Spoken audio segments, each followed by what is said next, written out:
नमस्कार। आज हम एक ऐसे रहस्य की गहराई में उतरेंगे जिसने हजारों सालों से सबको उलझा रखा है। दुनिया की सबसे एडवांस प्राचीन सभ्यताओं में से एक आखिर अचानक से गायब कैसे हो गई? ये एक ऐसी कहानी है जिसे इतिहास ने जैसे भुला ही दिया। यही सवाल इस पूरी कहानी के केंद्र में है। जरा सोचिए, लगभग 50 लाख लोगों की एक बहुत बड़ी, बहुत ही एडवांस सभ्यता बस यूं ही गायब हो जाती है। ये कोई छोटा मोटा गांव नहीं था, ये उस वक्त दुनिया की सबसे बड़ी बसावटों में से एक थी। तो आखिर हुआ क्या? ठीक है, तो चलिए इस मामले की तह तक चलते हैं। हम बात कर रहे हैं सिंधु घाटी सभ्यता की। मोहनजोदड़ो और हड़प्पा जैसे उनके शहर किसी अजूबे से कम नहीं थे। सोचिए, ग्रिड पैटर्न पर बनी सड़कें, उस जमाने में भी एडवांस्ड ड्रेनेज सिस्टम और व्यापार ऐसा कि मेसोपोटामिया तक फैला हुआ था।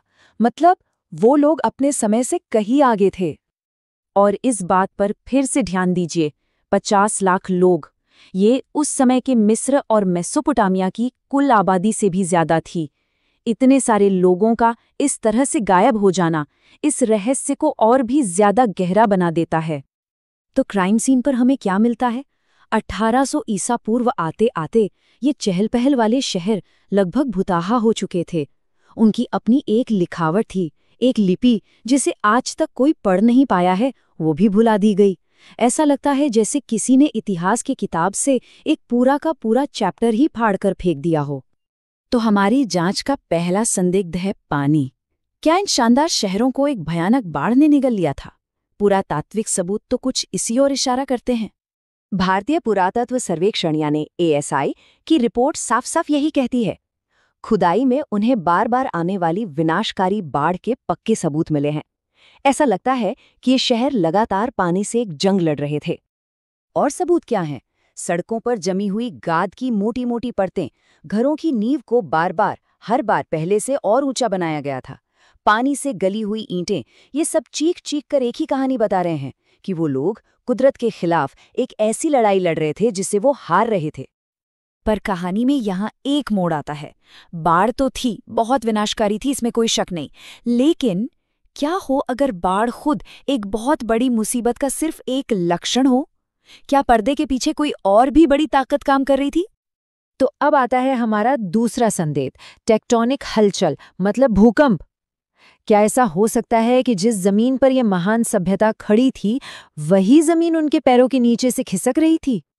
देखिए, भारतीय भूवैज्ञानिक सोसाइटी का कहना है कि ये पूरा इलाका टेक्टोनिक रूप से बहुत एक्टिव है। मतलब यहाँ जबरदस्त भूकंप आना एक आम बात रही होगी। और इन भूकंपों ने सिर्फ इमारतें ही नहीं गिराईं, बल्कि कुछ और भी तबाह किया। इन भूकंपों ने नदियों का पूरा रास्ता ही बदल दिया। घग्गर हकरा जैसी विशाल नदियां, जिन्हें शायद प्राचीन सरस्वती नदी माना जाता था, वो या तो सूख गईं या अपना रास्ता बदलकर कहीं और बहने लगीं।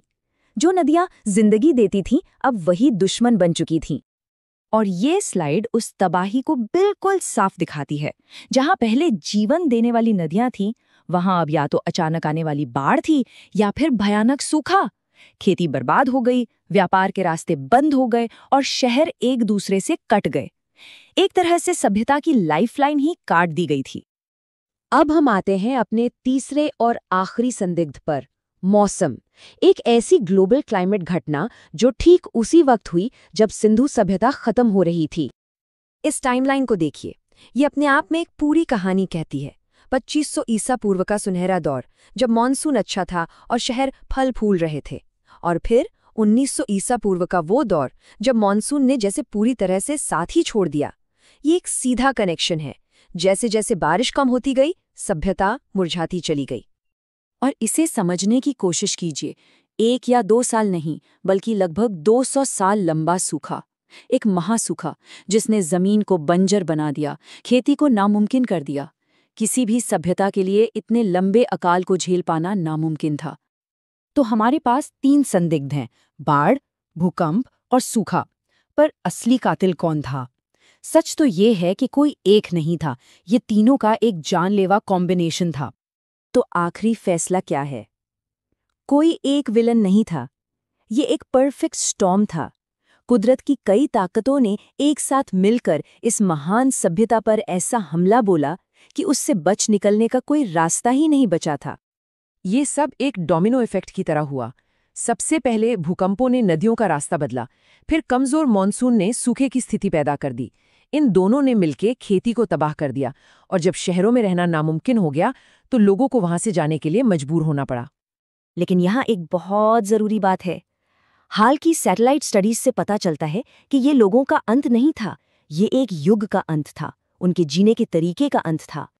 सिंधु घाटी के लोग पूरी तरह से गायब नहीं हुए। उन्होंने बड़े बड़े शहर छोड़ दिए और छोटे आत्मनिर्भर गांवों की तरफ चले गए। वो बिखर जरूर गए, लेकिन उनकी संस्कृति, उनकी परंपराएं नए रूपों में जिंदा रहीं, जिनके निशान आज भी दक्षिण एशिया की संस्कृतियों में हमें देखने को मिलते हैं। और आखिर में ये कहानी हमें एक बहुत जरूरी सवाल पर लाकर खड़ा कर देती है। अगर सिंधु घाटी जैसी इतनी एडवांस्ड और विशाल सभ्यता अपने पर्यावरण में हो रहे बदलावों के आगे घुटने टेक सकती है, तो ये हमारी आज की दुनिया के लिए क्या चेतावनी है? ये एक ऐसा सवाल है जिसका जवाब हमें आज ही खोजना होगा।